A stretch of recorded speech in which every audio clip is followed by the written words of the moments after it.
algum momento na história do Brasil a terra foi acessível para a maior parte da população? Bom, eu vou responder essa pergunta, mas antes eu gostaria de pedir para você deixar aquele like, se inscrever no canal, ativar as notificações e compartilhar com seus amigos esse projeto que está sendo feito com muito carinho. Aqui vamos compartilhar informações úteis para a prova de Ciências Humanas, para a prova de Redação e dicas para que você tenha muito sucesso na prova do Enem e nas provas de vestibulares. Agora, falei bonito porque a resposta não é tão legal assim, não. Infelizmente no Brasil, a terra sempre foi vista como um privilégio acessível para poucos. E isso pode aparecer de várias formas na prova do Enem.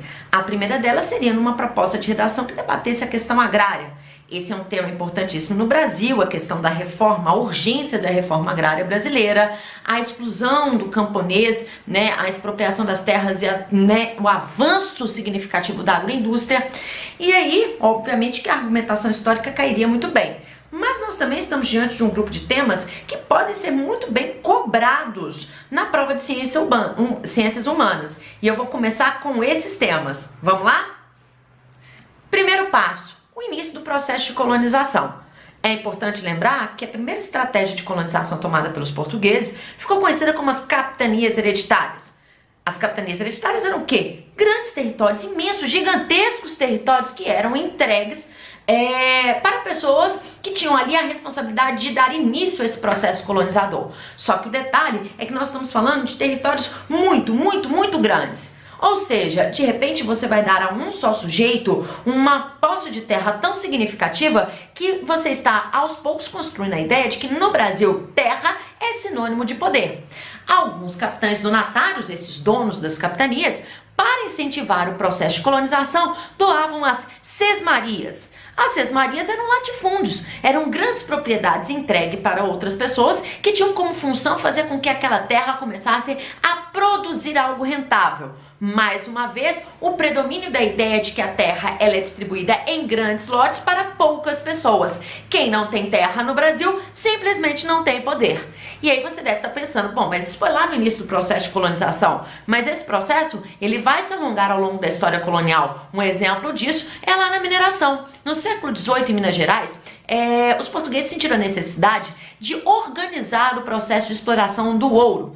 Era preciso definir quem tinha e quem não tinha acesso às áreas mineradoras. Como o interesse da coroa era produzir, extrair, no caso, o máximo de ouro possível, o que eles fizeram? Eles colocaram a seguinte questão, eles colocaram o seguinte princípio: o número, a quantidade de terras entregue para as pessoas, ou seja, ele só reconhece a posse da terra de acordo com o número de escravos.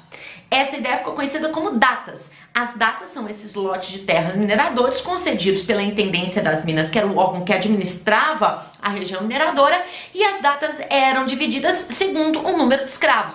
Na cabeça da coroa, quem tem um número maior de escravos consegue explorar mais rapidamente, fazendo com que essas riquezas circulassem e chegassem até os cofres portugueses mais rapidamente. Bola dentro! Em compensação, nós vamos ver que o reflexo disso em Minas Gerais vai ser uma terra de profundas contradições e desigualdades sociais. A terra ela passou a ser vista como um bem distintivo da elite, principalmente a elite mineradora que tinha acesso a ricas jazidas de metais preciosos.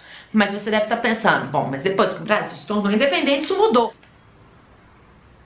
Não, infelizmente durante o Império Brasileiro a terra continuou sendo um distintivo de poder, tanto que a maior parte dos políticos que dominavam o cenário estavam ligados ao poder da terra, eram grandes latifundiários.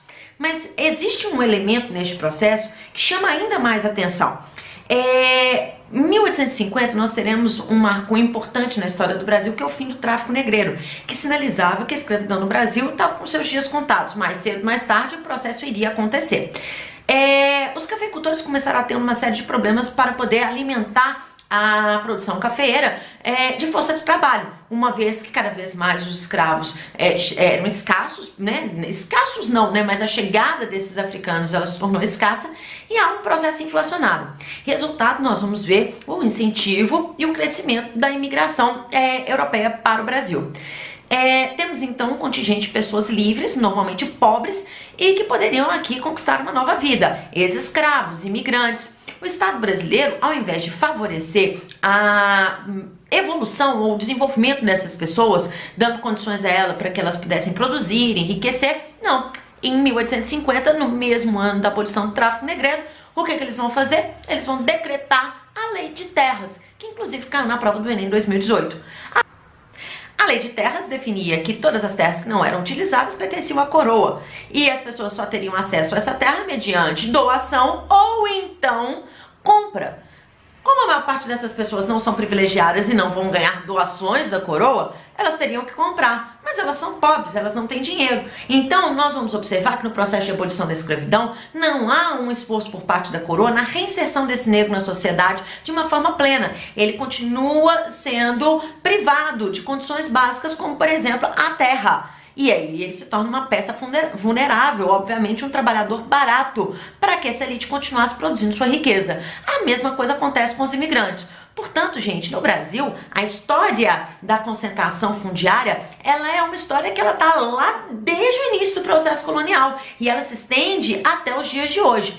Eu sinalizei esses momentos mais importantes da colônia e do império porque são momentos importantes que vão constituir uma mentalidade que vai ser perpetuada ao longo do século XX. Vale lembrar que no período denominado Primeira República, há o que nós chamamos de política do café com leite, onde nós vamos ver as oligarquias rurais de São Paulo e Minas Gerais se revezando no poder político, na verdade, mais objetivamente, na presidência da República. Ou seja, os nossos primeiros anos após a proclamação da República, que vão de 1889 até 1930, também vão ser caracterizados por um domínio significativo das elites rurais no poder. Esse cenário, ele se transformou em alguma medida, mas ele tem algumas continuidades que são importantes serem pontuadas. Vale lembrar que hoje, uma das bancadas no Congresso mais fortes e atuantes que consegue ali... Vem um ônibus, mas gente, coisa de youtuber iniciante. Vamos pensar juntos aqui a questão da bancada ruralista hoje. A bancada ruralista hoje é uma das bancadas mais fortes e que consegue aprovar mais leis que defendem os seus próprios interesses. Vale a pena lembrar daquele slogan atual que até dói o coração, né? O agro pop. Pop não sei para quem, mas é importante então pensar que concentração de terra é um dado histórico que precisa ser transformado se o Brasil quiser transformar a sua história. Se nós quisermos viver num país diferente, é preciso entender que não é natural e que isso não é necessariamente algo que aconteça em todos os lugares. Essa foi uma opção histórica, essa foi uma opção que está relacionada ao nosso desenvolvimento colonial e que ela gera naturalmente consequências negativas, mas que nem tudo está perdido. As coisas podem mudar. Então, repense um pouco o que você acha sobre reforma agrária. Tudo bem, ela pode não ter acontecido até então da forma como você deseja, mas desqualificar a luta pela terra hoje é um grande equívoco que demonstra um desconhecimento dos problemas históricos que nós vivenciamos em relação a essa concentração fundiária. Viu só como esse tema pode aparecer no Enem de diversas formas? Então não deixe de estudar, não deixe de estruturar essa linha do tempo de como a questão da terra foi tratada no Brasil e muito sucesso para você na prova do Enem. Um beijo!